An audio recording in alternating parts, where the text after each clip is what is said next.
Welcome back to Soccer As We Like It, the Man United Dash and the channel for United fans. Today with our midweek talk about football and Man United news. Joining me today is the one and only Red Army's Louis, Denver and Houston Red Army. How are you, matey? Very good, Tim. How are you this evening? It's good, it's good, it's good, it's good. You know, Man United played yesterday after at least they recovered from the travesty of losing to Newcastle on Sunday. So, how do you feel about that victory yesterday? Was it grinded out? Was it just Very, at this very point much 3 points? right. I mean, it was not a good game for us. It was not a good game for us. It was the 1-0 win. Like our only saving grace was that Brentford also did not have a very good game. Right. Uh, yeah, there's just there's so many problems left in the roster, man. I have no idea why McTominay starts again. Yeah, Yeah, Scooby Doo he was there again yesterday. oh man, Scooby Doo, where are you? Just I don't understand starting him again after the last match and after how poorly he played against Newcastle. It was a really weird decision for me. Let me. Would you start there, Fred, in place of him? Definitely, I definitely would have started Fred instead of him. Um, Sabitzer did okay in certain spells, not perfect, but way better than Newcastle. Way better than I think we've seen him maybe at Man United, maybe or maybe just in a while. Um, Bruno was an interesting one because where Bruno opened up is when he dropped back and played in McTominay's position. Right. When he played deeper, he was able to control more. But I mean, he still wasn't able to go through McTominay because Mm-mm. McTominay he distances himself from the ball so far and he hides behind defenders. And Hundred it's percent, just mate. he's not an option for you. So you need someone like a Casemiro, like a Bruno, to be in that role and just to kind of direct traffic. And I don't know. It was an interesting one. We've asked Bruno to play a lot of different roles this season. He's played on the left. He's played on the right. He's played in the midfield. He's played now in the six. He played. When was he playing center back? That was what game was that? yeah, You remember the one I'm talking about? yeah. I do. What game was that? I'm trying to remember But I now, mean, but we asked him just to drop back and play such yes, a yeah. low role and just continue like control possession for us. Like he's a very, I mean, for all the stick that he gets, like I mean, he's a very versatile player, and he has a lot to offer. So good game for Bruno, decent game for Sabitzer. McTominay just continues to be a massive liability for us in the midfield. Mm, I can see that. Right. So with the result 1-0, was well worked goal. Fred, Anthony, Sabitzer, and boom, Radford. But other than that, there were not a lot of bright sparks from United. Then we're watching on another screen Newcastle obliterating West Ham away 5-1, and the goal difference went zoom. So the only way we could beat Newcastle is on points, not goal difference. Because I don't know how we're gonna. I mean, we're not scoring enough goals. And there were chances yesterday to score more. You saw McTominay miss a chance. You saw Rashford. You saw Bruno. You saw Fred, Anthony missing chances, just Anthony. cutting in and shooting, cutting in and shooting. Yeah, no, the finishing was probably the worst aspect of the game by far, by far. There was a moment where Rashford takes on two players, brilliantly gets into besides the 6 yard box, lays it off for Fred. It goes right over the top, right? Um, Anthony consistently trying to take the one touch shot off of the left foot, Yes, I mean. curler. When it goes in, of course, it's beautiful, but it's just such an inconsistent ability for him. He's just not he's not talented enough to take that one touch hit and put it on target consistently. Um, it's frustrating. It's very frustrating. And look, I mean, during his time at Ajax, he was a very flair player.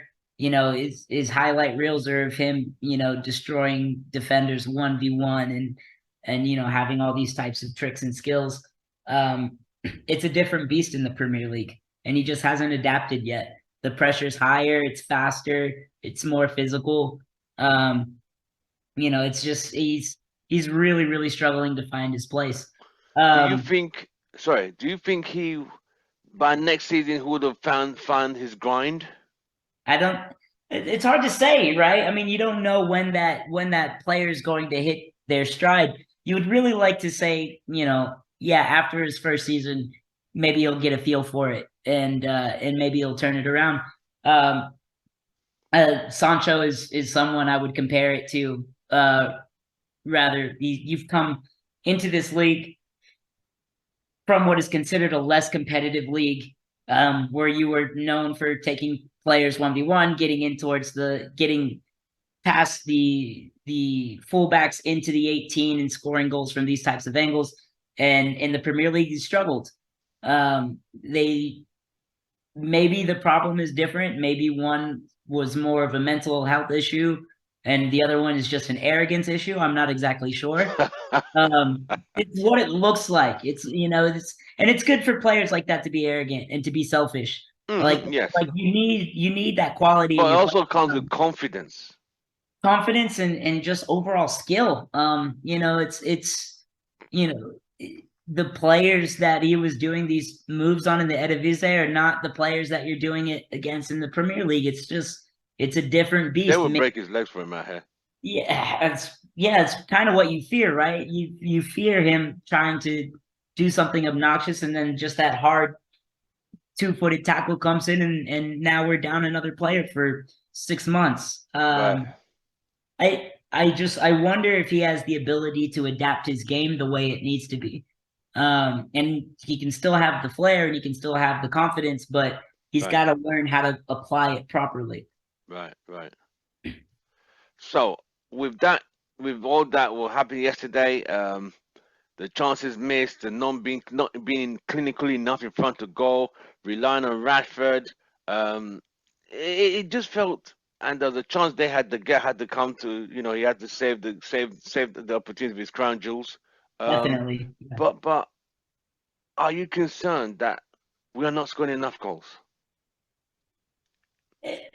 Well, in this race, this kind of third place race, luckily Newcastle is not scoring a lot of goals. They did against West Ham, but if you watch that game, it was a lot of mistakes at the back. Some very embarrassing moments for West Ham. It was kind of like our Liverpool game, not as bad, obviously, but it did seem like heads dropped and players gave up. And it ultimately opened the door for Newcastle to go on and score a lot of goals. But they haven't been doing that a lot this season. It has been a lot of draws. It has been a lot of 1-0 or 1-0 type of games. True. So it's definitely concerning, but we've known that we need a fresh player up top. We know we need right. Yes. 9. We know we need maybe even a backup 9. This is something that we've struggled with, and we've known about it. Yeah. This is where the conversation about new ownership comes in, because we desperately need to fulfill some crucial spots in the attack, but also let some players go that maybe the fan base would freak out a little bit. Maybe it is time to let Sancho go. Right.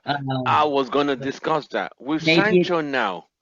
Where do you stand with this? Do you give him one more season? I wouldn't mind, honestly. Like I still believe in the potential that is Jadon Sancho. I think that there really is a talented footballer there, and it seems like he could be a player that could score a lot of goals for us.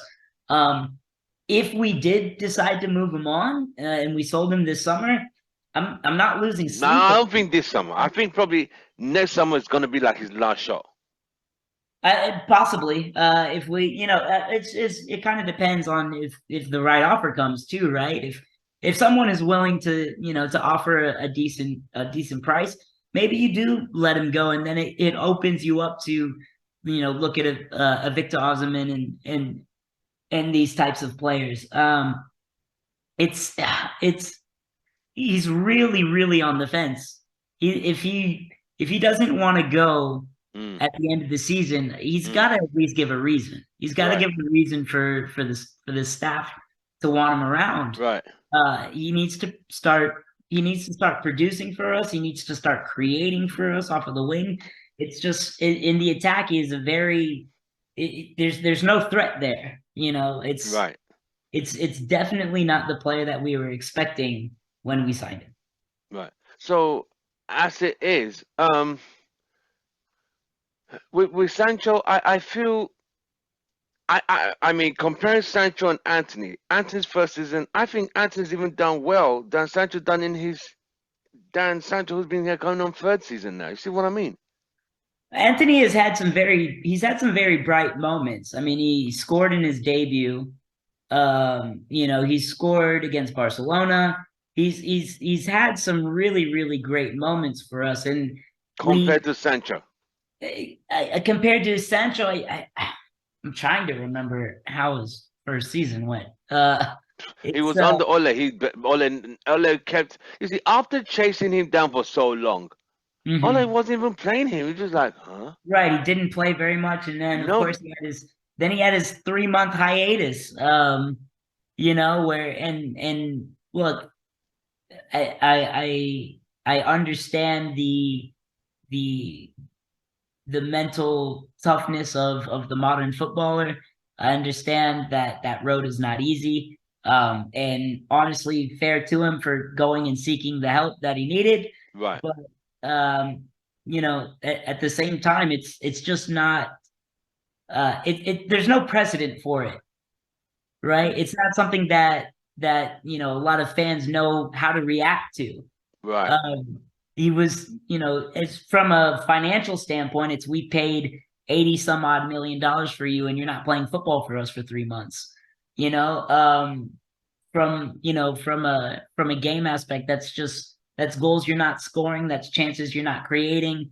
It's tough, you know, to lose a player and you know be that much more shallow in the roster. right, It's he really, really, really has to and not make up for it, but prove that it was worth it, right? right. That it was worth the 80 million plus dollars, that it was worth you know, a 3 month hiatus and yeah, maybe he didn't get the minutes that he deserved under Ole, but under Ten Hag, he's gotten his time, and there's just not much being produced from that side of the Exactly.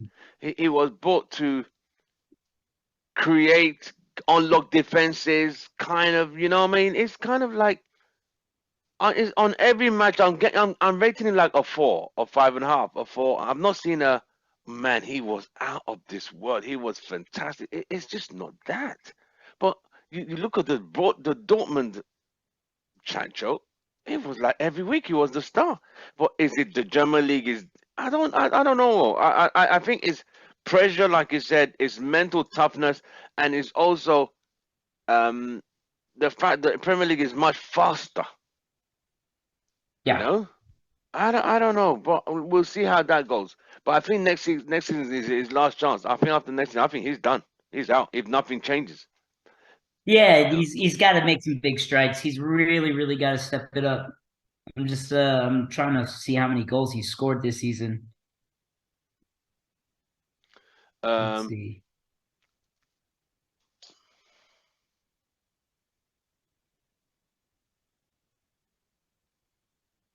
Four? Four Premier League goals? oh God. Okay. No, he's got to have more than that. He's got to have more than four. But Is if it you really I've just four? calculated his goals in the Carabao Cup and other tournaments. Europa League, one. FA Cup, one. No, that can't be right. Hold on. Also, um, United apparently from a good source, United have 7 players they want to sell. So Okay, Van de Beek, Bailly, makes sense. Telles, Jones, Transibi, Brandon Williams.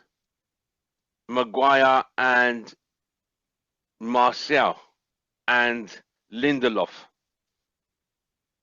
I No don't comment. think they're selling Maguire this season. I don't think so. I pray to God that they sell Maguire this season. I really think they should. You really I want them to sell honestly, I Jacob? really, really do think that they need to sell him. I think that they need to move him on. I don't think he needs to play any more football for us. I think, no, seriously, I think he's beyond help. And this is not. You This sounded is like not a it's joke. a case of a crackhead who's been told, all right, your rehab days, we can't even rehab you anymore. Tim, whoever, listen to me, Tim. Whoever put those tweets out that said, I don't need to prove myself, that guy was on that guy was on crack. He was smoking something. Okay? Whoever tweeted that he belonged as the captain and that he deserved, whoever wrote those tweets was smoking something. I'm not surprised, mate, because for a guy to he said as the highest scoring England defender, I mean, really, bro. dude, he is a lost cause. He is a lost cause. I'm sorry. So those players mentioned, is there anyone you think, nah, you think all of them are justified to be moved, shipped out? No, I think you can look. I Martial? never. Yeah, I'm okay if he stays, but the problem is his consistency. I think when he's on the field, he scores goals. The problem is he's just not on the field. Right. Van de Beek? And yeah, I like Van de Beek, but I don't think he fits in here. Lindelof? If Ten Hag wanted him, he would put him in. He doesn't. Lindelof? Yeah. Lindelof, I would like to see. I would be okay if Lindelof stayed. I think Lindelof has made some great strides since last season. I very much see him as a rotational player. I don't think he can start games for us, or start consistently for us at least. But yeah, solid rotational player. So if we moved him on, I would understand because it has been a bit of a road at this point. But you know, I would be okay with keeping Lindelof. Considering him and once upon a time, him and Maguire were regular starters, but Ole always picked. Yep. To see that he could barely get a game. And that's the difference in the mentality, right? Lindelof knew that what he was producing was not good enough. Lindelof saw Martinez and Varane come in and realized that he needs to step up his game if he's going to see minutes. Maguire is someone who thinks that he's okay as he is. Yeah, that's why I said he doesn't need to prove himself. And that to me, like as a manager, like I don't understand how you don't see that and say, no, you're done, man. You're done. I don't understand that. Like you every game you earn the right. You earn the right to play. And if you're not willing to earn it anymore, what are we keeping you around for? I don't get it. Okay. I really, really don't. I really, really don't get it. Phil Jones. Who? Superman. Superman. Look, man. He's got to go. Pay him out. Give him his money and set him up nice so he can go do podcasts with Ben Foster and just enjoy retirement and go with God. You Premier League champion. Never forget, Phil Jones is a starting Premier League champion. But bruv, it's over. It's the end of the road. I really hope we don't sell him because I don't know where he could go and have any success. I really Brandon Williams. Brandon Williams, yeah, just never been good enough, man. Sorry. Good kid. Transibi. Yeah, probably not standard. Yeah, move him on. How old is Twansabi? He's like 22, 23. Yeah, injury prone. Like that. He's not old, but I mean, at the same time, you should have shown something by now, and you haven't, man. Just right. Now that Inter Milan are showing interest for Lindelof and Martial, would you sell to Inter 80 million for Martial and Lindelof as a combo? As a pair? Yeah, they're asking. There's no, I think they said 50, 25 for Martial and probably 30 for Lindelof. I like 25. That's a bit low, isn't it? Yeah, that's a bit low. For I Martial, would right? go. I think you could get 40 for Lindelof. I really do. I really think he's worth it. I think you could get 40 for Lindelof, and yeah, 80 million sounds fair. 40 and 40. Someone said I should ask you. They said ask Louis when any time comes. Would you take Lukaku back? For what? Do we need a doorman? We need somebody to stand out front, be the bouncer. What do we need Lukaku No, for? they said Lukaku under 10 Hag system, not under an Ole or Jose system. Don't take stupid questions from fans anymore. No. The answer is no. Hell no. No. No. What? A Lukaku? Sarah How A, a Sarah A, Oh Sarah no. league title winner. Hold on. I mean, I can go in the Farmers League. No, Sarah is a tough league, mate. You What know the heck that. do you spell Romelu? Romelu. I think that's right. How old is this guy? Romelu Lukaku. I think it's about 27 now. Should be about 27, 28. 29. No, you don't take 29. him. No, there's no So, way. okay, let me twist the question. Would you have taken him? Would you have done better than Lukaku? Would you have done better than Weghorst? Would Lukaku have done better than Wout Weghorst? Yeah, Yeah, probably. I think he would have. Probably. But you have to remember that the only reason Wout Weghorst comes in, number one, is because he's free or it's on a loan, right? And number two, it was literally we had to get a body. Right. If Lukaku was free, then yeah, you'd probably take Lukaku. But you cannot argue with the fact that Wout Weghorst at least, works to earn his minutes Right. and literally leaves it all on the pitch. There's not much to leave on the pitch, but he leaves it all there. Right. So as you know, that is the situation. It looks like, in reference to the United ownership, looks like they might be going to a third round of bids as it stands, and the Glazers are still looking for £6 billion, not dollars. £6 billion. They've received £5.5 billion. They want £6 billion, which is $7.5 billion. Yeah. It's not a good look, man. It's very worrying from a fan base standpoint. 100%, man. But we ultimately knew that. I mean, and we said it before, whatever deal happens, it's going to be in heavy favor of the Glazers, because they are the majority ownership and there's nothing that we can do about it. Worst case scenario, and the absolute worst case scenario, is that the Glazers stay. Oh no, that would be a nightmare. And every time something happens like this, it seems like more and more of a possibility, right? That would be the worst possible thing that could happen to Manchester United's future at this point. Right. Ten Hag is an absolute magician, but if we really, really want to see success, he has to be given the proper tools, and that's just not going to happen under Glazer ownership. Right. It's impossible. No matter what investment that they get into the club, that's always just something that they're going to have to pay back and focus on, and it's just going to delay any consistent success for us for a very long time. Right. And it's very sad to think about. But yeah, man, Glaze is out. Right. So as you've heard the news, Lampard is back as the Chelsea manager to the end of the season, which is like 10 or 11 games, I think 10 games to steady the ship.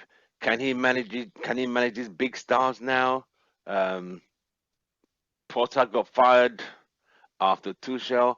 I feel for Potter. I think he left the Brighton side, and to see Brighton compared to Chelsea, it's like he never left.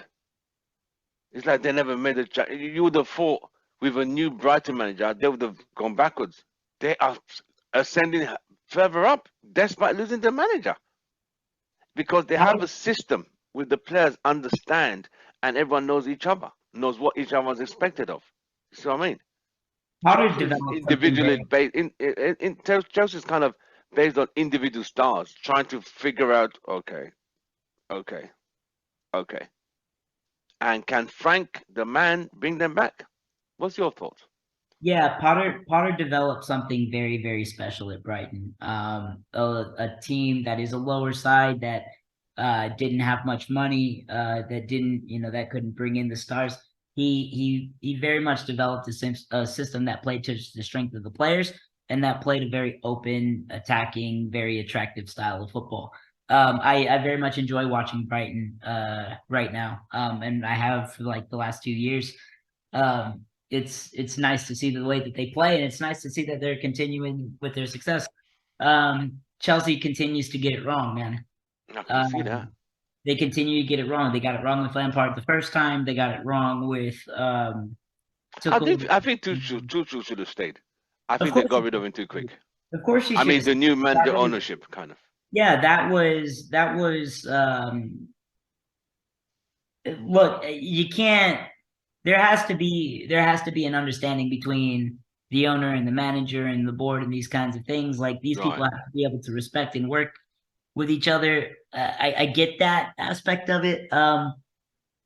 It's and again, we don't know all the details, right? But what it really seems like is that Tuchel was very, very determined to do things his way and to continue to bring success about the club. And I don't know why you fire that. I don't know why you get rid of that guy for an ego issue.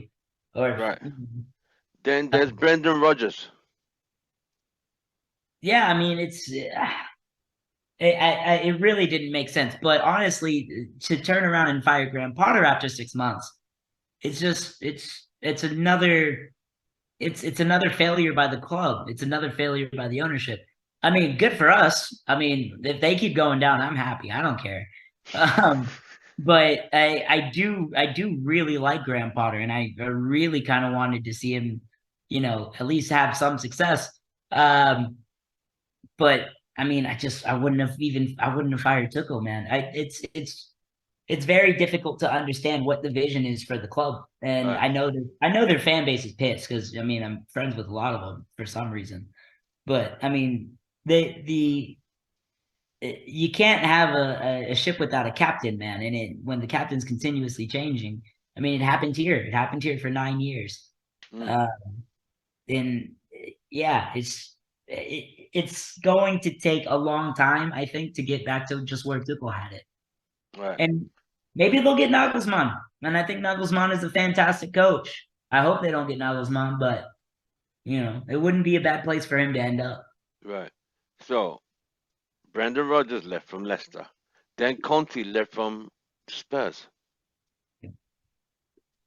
And I think I was seeing something where out of the 20 teams in the Premier League, how many have had, I think like 14 of them have changed managers in the last 2 years or something like that. This season, the 12 Premiership managers been fired. 12. 12 in this season, right? Yeah. And we talk about it a lot, right? But it's kind of the sign of where football is headed. Yeah. And it's very sad to see the days of the long-term manager. We've talked about this for a long time are gone. The closest thing we have is probably Jurgen Klopp, longest standing manager in the Premier League, I think, at the moment, or second longest. Yeah, he's either the longest or the second longest. Look, man, dynasties are built around one manager. To have continued success, to have long-term success, it has to be someone with the vision of a Ferguson, of a Wenger, of gosh, who's the one I'm thinking of at in La Liga. Ancelotti, Zidane, Ancelotti, yeah, but Enrique, Enrique. you know, just to have to have these type of long-term success, you have to put your trust in someone and you have to let them do it their way. And in this kind of, superstar ego-driven football, it happens to the managers as well. It's why Mourinho got fired from Chelsea, because Twice. because I mean he's a footballing genius, and he demands to be recognized for that, and he demands to be left alone to do what he does best. Fired from Spurs as well.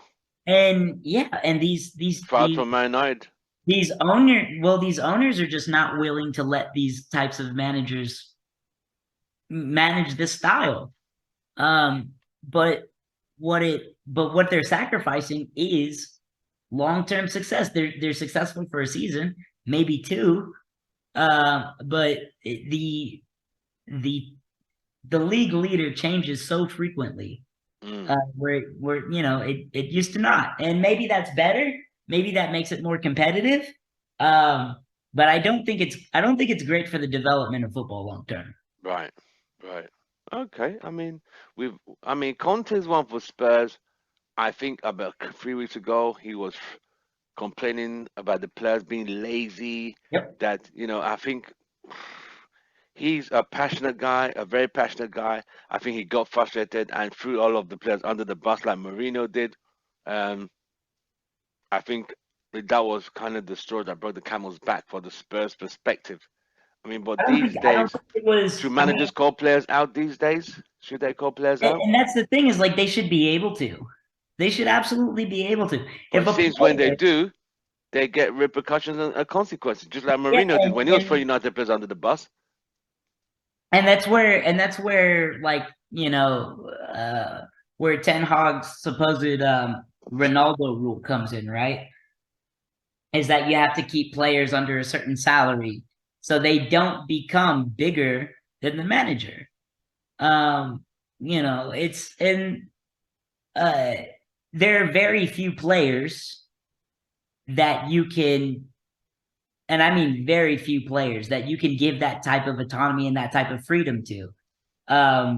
And not every manager is cool with that. The clearest example is Ten Hag and Cristiano Ronaldo. A player who has earned the status, and a manager that wants to control his club. Both are very warranted arguments. Right. You know what I mean? But not every player is that player. You can't have a Paul Pogba, busting up the dressing room and trying to undercut the manager. And where these owners are concerned is now they have this idea that the manager has to stay, in line with what they want. Exactly. But that's not what you hire a manager for. No. You hire a manager to lead and set the standard and set the expectations, because you're not a footballer. You know what I mean? Sick John Money is not a footballer. Sir Jim is not a footballer. The Glazers are not footballers. So you hire these people to lead the football effort. Yes. So you have to be able to give them that freedom and that autonomy if you want to keep them around for a long time. 100%, mate. And this whole back and forth between managers and ownership and players, it's leading to a revolving door style of football that is just, again, I don't think it's good for the game long term. I think the quality of soccer will actually start to get worse because of it. And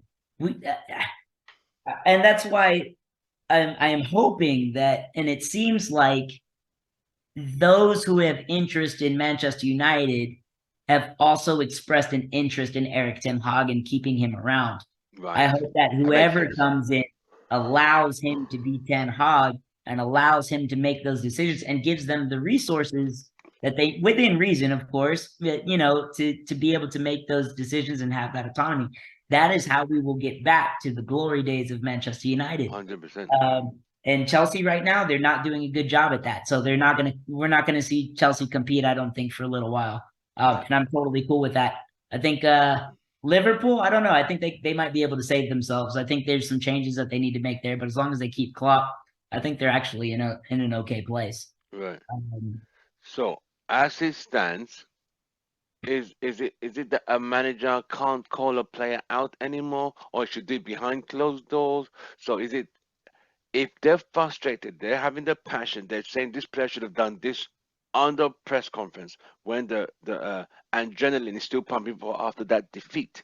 Should they say it or keep their mouth shut and talk behind closed doors? every manager has a right to criticize his team and every player on the team. But Now, today's footballer, the now, first thing that goes, yeah, oh, he's hurting my followers are going to be running me down on social media. yeah, Oh, he's no. hurting my status. When it comes to winning championships, individual brands should mean nothing compared towards the team. If they want their brand to continue to be a high brand, then they need to have a good public image, and then they need to produce on the field, right? Look, even like Wout Weghorst has a brand and has fans, right? He's not a great footballer, but he works hard, and he's earned every single fan that he's gotten. Right. You know, for a manager to have to tiptoe around a player because it might hurt their image, that's on the player. Now, I don't think a manager needs to go in towards a press conference cussing people out and being that's not what I'm saying. He doesn't need to rip anybody a new asshole, but any manager should be able to go in front of the camera and say, yeah, McTominay was not good today. He Oh was no, not he can't. Oh quality. no, the He was first not thing that quality McTominay, say technically. for that I example, think he would go I straight think to his he was agent. sorry. In that situation, he would go straight to his agent. You need to play back the press conference? He's trying to, he's proving my blood. He's trying to embarrass me And then I say, okay, well, we'll start entertaining offers for you, and we'll get you moved on. That's what I say. That is exactly what I say. I go, I'm sorry that you feel that way, but yeah, no, this is my ship, this is my crew, this is my way. If I respectfully tell you that you need to play better, then you need to heed what I say, and no, you can't come back at me with an agent or with a lawyer, or if you're Gio Reyna, your mommy and daddy, you don't get to come to me with that kind of BS. Oh God. You're an adult, you're a professional footballer, and if you don't meet the standard, I'm calling you out, and I'm in charge. Right. Uh, and I do think that we've seen managers who have that attitude and have that style. I think we're watching them get fired. Remember And the Dele Alli and Jose Mourinho? yeah, See where 100%. Dele Alli ended up. Yeah, exactly. Exactly. I did not see where Dele Alli ended up because I have no clue where he is right now. He was in Turkey, first division team in Turkey, not the Premier, the next league down, and they've actually said, you know what? Yeah, no, sorry, dude. This was a guy who played semi-final 2018 World Cup for England, top of his game. Yep. Yep. And he was told like, hey man, you could be special, but you're not there. You're not producing. You need to do better. Like, we believe in you, but you need to step it up. And he didn't. And that's what he deserves. And that's where he ends up. Like, Harry Maguire does not deserve to be a part of this football club anymore. Harry Maguire has been saved by his agent and by his and by Uncle Gareth. Southgate, and Southgate and the board, because of his English image and his social media presence.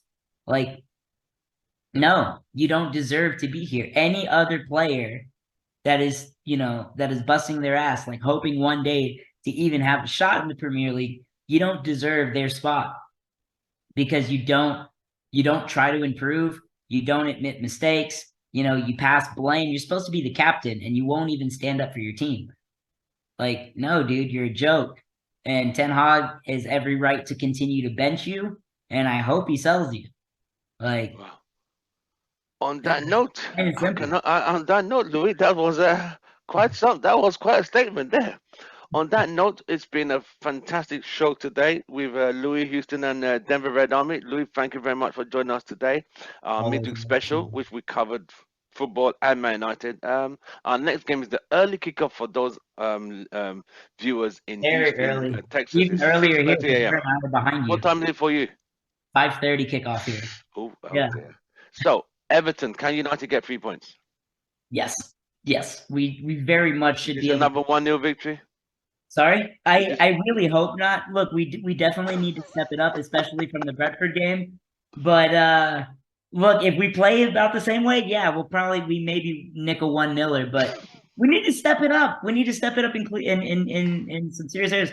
Thankfully, it's the last game without Casemiro, correct? Yes. So that's a plus. But get Fred in the midfield. Get Fred in the midfield. You can go with the same back four. I thought Delo actually kind of did decent in the last game. So Shaw, Delo, Martinez, and Varane, De Gea in the back. Put Fred and Sabitzer as a double pivot. I think that's fine. Or you let Fred and Sabitzer go forward and then tell Bruno to drop again. But don't start Wout Weghorst. Don't start McTominay. Give Wout minutes if you want to later in the game, but don't start him. Because we need to start off. If we start off on a good foot, if we go forward, if we attack early, then I expect a positive result. But we gotta step it up. Big All time. right. You heard it from Louis Houston Red Army. We shall see you on the next one. Glory, glory. Man United, baby. We'll see See you you next later. time. See you later, brother. You take it easy. Take care. Yes, sir, you too. All right, mate. Bye bye.